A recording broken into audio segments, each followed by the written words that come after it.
You are looking at Julian's pronunciation guide, where we look at how to pronounce better some of the most mispronounced words in the world, like this other curious word. But how do you say what you're looking for today?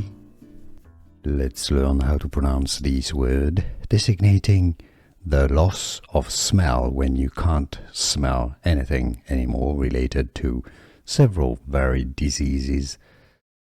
Let's break it down.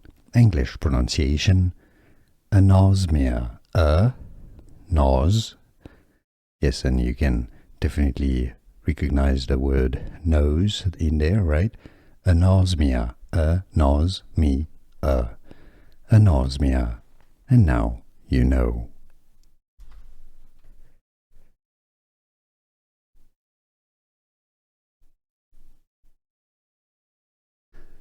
Here are more videos on how to pronounce more confusing words and names too many mispronounced. Like this video if you found it useful. I appreciate your support. I'll see you soon and thanks for watching.